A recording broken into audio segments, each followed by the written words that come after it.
You know, Mike was in a lot of trouble, man, and he had a publicist named Ramon Bain. And me and Mike was cool over the years. I always hung out with him and talked with him, and, you know, and like, I was the only one that ever called him the N-word and stuff like that. I just talked crazy to Mike, because, you know, he needed that, you know. He just, hey, man, hey, nobody got no time for that. So one day, Ramon called me and said, Steve, Michael want to talk to you. I said, what's up, Mike? He said, man, I need to go to church. I just want to go to church. And I said, well, he said, well, can you take me to church? I said, yeah, man, I'll take you to church, because Mike thought they was going to convict him. And he said, Steve, I didn't do this, man. I just believed him. I've never believed that about Mike. I know him, I've been around him, and that's just me. Everybody else with these, that last one that came out, he did it. That's you. You don't know. Where all this stuff come from after he dead. And then anyway, that's a longer story, but if you read the GQ article that came out, that exposed everything they did to Michael. Even the little boy came out and said his father made him say all this, blah, blah, blah, blah, blah. It's all true. They just was doing this, brother. So he said, hey, man, I want to go to church. So I said, okay, man. So I called up my buddy Chip Murray that owns Chip Murray Episcopal AME Church over off of Jefferson and Adams off of Crenshaw. Adams over there, somewhere in that area off of Crenshaw. And I called him up. He said, Michael wants to come to this church. And I said, yeah, man, he wants you to talk with him and pray for him. And so I said, Mike, I'm gonna come pick you up and we can go to church. So Mike had took the entire floor of the Beverly Wilshire Hotel and gutted it and just turned it into his own place. So I came up there and Mike met me at the door on a moped. Because he was crazy, man. That's it. He had another one, but he said, come on, let's go down to the apartment. I said, Mike, a moped, dog, I'm 6'2". What is it? It's just a little bit. So ride the moped down the end, we're gonna get up and go in the place. And I'm looking at this place and I'm going, this is incredible. He done gutted the whole floor and just made it his apartment. This is incredible.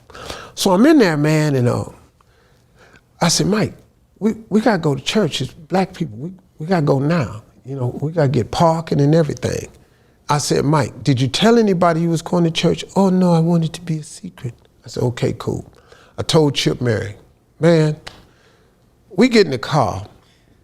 No, first Mike goes to get dressed and he comes out dressed. And I went, Mike, what you got on?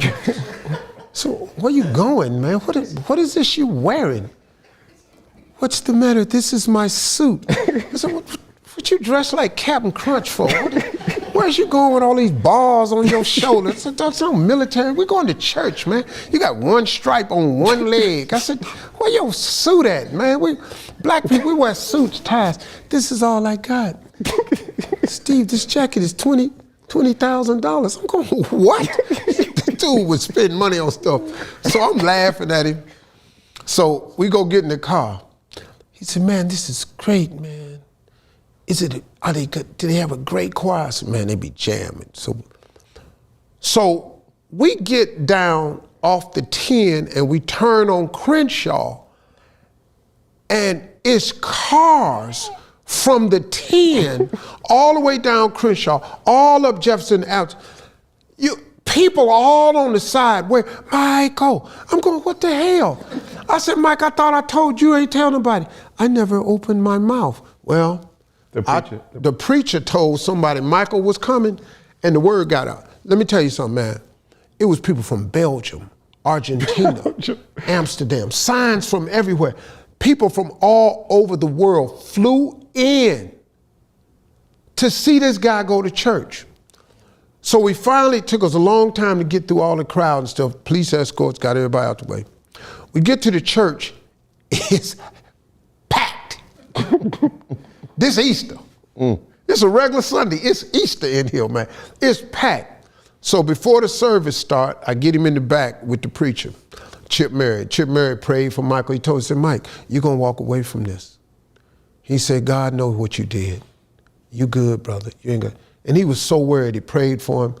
Mike said, man, he says, I'm going to walk away. So that's what these people, he talk God all the time. With this black church, man. So we went and they had a seat for us in the middle. And we sat down. And boy, this choir came out and they was jamming. And Mike's hair was in his eyes and Mike was just sitting there just rocking, man. He was getting it, man. He said, this is great, man. This is great. Oh my God, what are they doing? Phil, he knew every instrument. Man, they went from a D to an E flat. This is amazing. What? You heard that? Dog, he was in there, man. Oh my God, why are those people jumping up and down? I said, they shouting. For what? Well, probably because you here. It was funny, man. So the whole church service, he was just rocking, man. He loved it. So Mike says, I don't want to talk to anybody. Steve, go out there and talk for me. I said, ain't no problem. Got the right one. Look, man, his microphones, man, I mean, everywhere. Everybody was there. Steve, we want to talk to Michael. He ain't coming out. Not happening. You know, hey, well, Steve, we want to talk. I say, hey, man, Mike said he ain't coming out and he want me to talk for him. I go out in front of all the mics. Steve, where's Michael? We want to talk to him. I said, Mike ain't coming out. We have questions for Mike. I said, Mike told me to answer all the questions, so go ahead. Why did he come to church? I say, you know, he liked church music. Why did he pick this church? He said, he didn't, I did. I told him which one to come to. Well, when's he coming out? I said, when he come out, we're gonna get straight in the car.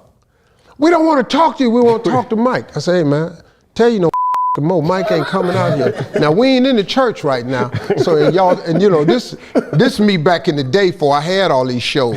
I ain't had nothing to lose, dog. I'm lighting their ass up and I'm aggravated cause the dude don't want to talk to me. I'm going, well damn, I'm all you gonna get. So what is Michael doing now? He's talking to he's talking to the kids. About what? Why are they allowing children in the basement with Michael? I said, hold on, man. Where you going with this here?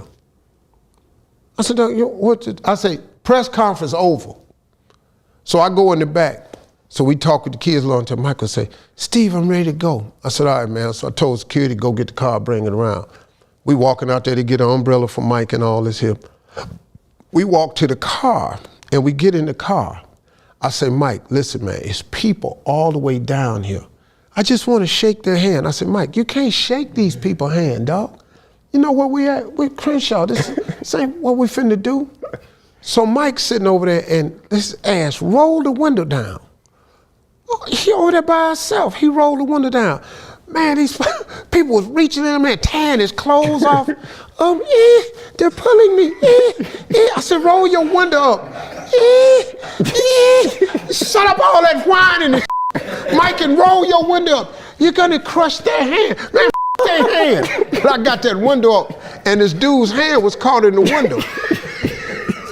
He said, and so now the car picking up speed and the dude is running with his hand crushed in the window. Real thriller. So Mike say, Steve, stop the car. He's gonna get hurt. Man, f him.